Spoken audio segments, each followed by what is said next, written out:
I was actually can I just ask you a quick question? What do you Sure. define as feminism? It's a good question. I mean, there's a couple different definitions. So there's my charitable definition. Well, hang on. We would ask you first, what would you define as a feminist? Well, feminism is about wanting equal rights between men and women, right? Okay. So yes. Is that how you would define it? Yes. Equality between men and women. So I suppose I'll give you, here, Austin, can you just take over? I'm just, okay. Charitable definition. Feminism is woman's advocacy. That's the most charitable definition I would ever give it. It's never been about equality. This is just factually true. Feminists don't care about equality. There's nothing wrong with women's advocacy, but to parade feminism as an equality movement is laughable. Nothing wrong with women's advocacy, but let's not pretend like feminists really give a fuck about equality. The actual definition of it is, I think it's woman's advocacy plus a man-hating ideology. That's what I think it is. I see. Okay. So what do you mean by charitable definition? So charitable would be the nicest. I see. Okay. But wouldn't you say that that's a definition when it comes to radical feminists instead of like genuine feminism? Well, I can ask you a couple questions to clarify this. Is patriarchy theory a core tenet of feminism, even normal mainstream feminism? Can you ask one more time? Is patriarchy a core tenet of mainstream feminism? No. That there is a patriarchy? Yes. Okay. I think you need to explain what's a core 10 or whatever you said. I think that's core tenet. It's a core belief of the ideology. Okay, that's what I don't think she understood that. Thank you. Yes. Okay, and this ideology teaches primarily women what? That misogyny is ingrained within society, I guess. Okay, now let me ask you a couple questions. Do you think that the patriarchy has to do with an oppressor-oppressed narrative? So women are oppressed, correct? I don't agree with that, though. It's just... You don't think... Okay, do you think women were oppressed historically then? Yes. But they're no longer oppressed in any capacity to this day? In my opinion, no, not in this country. Okay, that's fair. But you do think they were oppressed historically? Yes. Okay. And so, but you believe there's a patriarchy. Does this patriarchy have a tendency to oppress women? So for me, I personally believe, and according to like the definition of feminism, that it's just about advocating for women's rights when there is some sort of inequality. And so I don't think there's anything wrong with that, but I do feel like you're almost... But it's not an equality movement. You said it's advocating for women's rights. But I just feel like what you're defining is only going after, I guess, the like stereotypical feminist who's very radical in their beliefs. Well, is the stereotype wrong? Let me ask you a question. So every single university in this country, college, whatever, every single one has a feminist study, gender study, women's studies program, right? If you take Feminism 101 or whatever, the introduction to feminism, the lecture, whatever it is, do they teach you about patriarchy and female oppression? I'm sure they do. Yeah. And so it sets up an oppressor-oppressed narrative, and it pits the sexes against each other. If you teach swaths of young women that men are to blame for everything, it's men who are the oppressors and women are the oppressed, and women collectively are oppressed and men collectively are the oppressors, are women supposed to feel positive or think positive things towards the oppressor class? No. I don't think that's the objective, though, with true but feminism. If you take any feminism class, the words patriarchy, oppression, oppressed, oppressor are going to come up. Under feminism, who is the oppressor? Men? Who's the oppressor? Is it men? Well, according to them, I guess. According to feminist theory, men are the oppressors, right? And who are the oppressed? Women. Do the oppressed get to have contempt for the oppressor? Yes. Do the oppressed have to overcome the oppressor?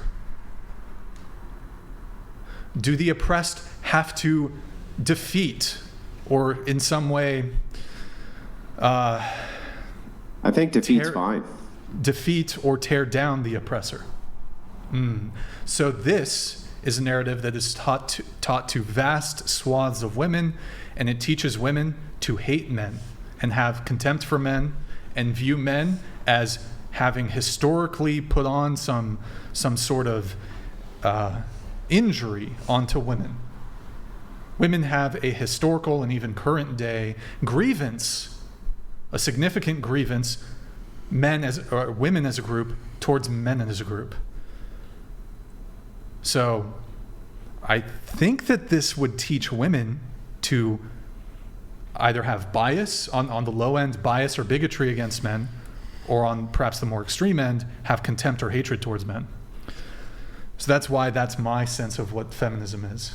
Okay, I didn't know what we were agreeing to was your definition of feminism rather than... But I just walked you through it, and Yes. you agreed with me on all these things when it comes to the oppressor-oppressed dynamic. Mm-hmm. Right. So, Well, and I think it's fine to say, like if you have a different definition or what you think feminism is, as opposed to what Brian just said, I think it's fine for you to tell us what that is. I mean, for me, I do believe feminism is about advocating, like you mentioned, more for any inequalities, or even like advocating for women because of just almost like lifting up the women empowerment movement in a sense. And that doesn't have to come at the demise of men, but that is only when it happens in a more radical, I guess, violent way that maybe stereotypical feminists do. It literally sounded to me like you just kind of agreed with Brian's definition of feminism, to be honest with you. The only kind of caveat that you threw in there was they don't have to be violent to overthrow the oppressor, but Brian never included that in his definition. He just said if there's an oppressed group, it is the oppressed group's duty to throw off the oppressor. It sounds like you kind of agree with that, right? I just don't think there's anything wrong with, I guess, I almost feel like the feminism is when you acknowledge your role as a woman, a female within society, and being able to uplift other women in that manner, and I guess advocating for any inequalities if they find some, but I don't think there's anything wrong with that. well, hold on. Okay. Well, I think that's fair too. I just asked this one question. You think that female advocacy is perfectly acceptable, right? Mm-hmm. Okay, so when men advocate for men, is that also perfectly acceptable? I believe Warlord that's 69 very, you donated $69. Feminism, I follow other women because they give me power from the oppression that doesn't exist, but because the media keeps telling me that it does exist, I'm gonna keep yelling about it. Warlord, thank you very much, man. Appreciate it. Yeah, it's very kind of you to send in the dollars there. Yeah, so just kind of quickly back to this. You think it's okay for men to advocate for men too, right? 1,000%. So what happens when women advocate for women and men advocate for men, and we come to different conclusions as to how each should be treated? So I'm almost thinking of the example of when men are able to recognize that society makes it so that they're supposed to repress their emotions, and that's why there's such a high unalive rate with men. And when men choose to speak out about that... Well, hang on. I want to correct something very quickly. Actually, men and women attempt to unalive themselves at about the same rate. It's just that men are way better at it. So they take the final solution, they grab the pistol, and women take pills and shit like that, but men just happen to be far better at doing so. If a woman says, I want to be unalive today, and a man says, I want to be unalive today, they do try to off themselves at the same rates, roughly the same. I mean, it's very close. It's just that men get the job done. Right, but that doesn't really have anything to do with what I was going to say, is that when men are able to recognize the reality of between man to man, what they go through in their day-to-day life because of them being a man, I don't think there's anything wrong with advocating for one another. Yeah, sure, but what if they say, okay, well, the reason we're going through all this is because those women fucking suck. But that's why I also said that I don't believe that it's all people who are that radical when it comes to feminism, and I wouldn't agree with that. But it's mainstream feminism. It's mainstream feminism. You go to any university, you take an intro to feminism class, they're going to teach you patriarchy theory. They're going to teach you the oppressor-oppressed dynamic between men and women, and they're going to say men are the oppressors and women are the oppressed. There are still feminists who are actually, thinking how she defined it. I understand Which that, is what? that, just advocating for women's rights. In the same way, men should probably do that too. But what I'm Advocate for women's rights? for men's rights. Oh, okay, sure. But the thing is that I think we both agree that there's fundamental issues in the mainstream feminism, like you mentioned, and there are some things that need to be changed because the matter of fact is right now it's not a patriarchy anymore. So there is some things that need to be changed. And I also almost think that feminists need to heal from the fact that we got out of this hole, now it's more equal.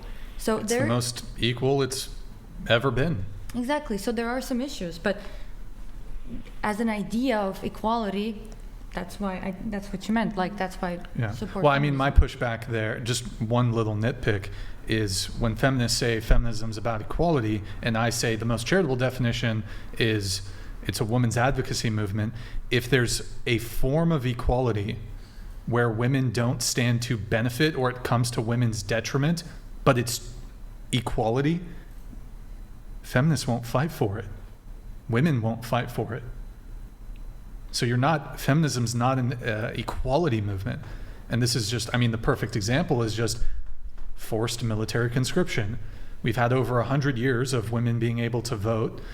For men to be able to vote, we have to be subject to forced military conscription. We got to register with the selective service. 100 years, feminists are not saying equalize forced military conscription. And in that time period, we've had numerous World War II, Korean War, Vietnam War. Men were drafted in these wars. Men would still be alive had they not been drafted. There are men who are still alive who were drafted, who have terrible injuries. I'm talking specifically about Vietnam, who are still alive, who've got PTSD, all this kind of stuff. And so I don't really think feminists are like striving for equality. You're striving to secure female benefits. And if that means fighting for equality and that gets women benefits, they'll do it. But you'll never fight for equality if it could conceivably come to the detriment of women. And I don't think you can actually make an argument against that because the glaring example is forced military conscription. I think being drafted for anybody is a detriment to one's life. Mm-hmm. If you're drafted into the military, I think it's hard to argue that it's not a detriment. It would be a detriment to women if they were subject to military conscription and all the negative ramifications that come with either being drafted or if you don't register for the selective service, there's various issues that can arise there. But where are the feminists in the streets like, oh, I want to be drafted? They ain't fine for it. It's not an equality movement. Okay, so then when you said the charitable definition was women's advocacy, then putting that aside, like the equality or fighting for equality, wouldn't that just be like more of a movement to empower other women? So I don't... Sure. So maybe then... Sure, but you can't parade it around as an equality movement when it's not. Okay, then I mean I can agree with that. Okay, sure.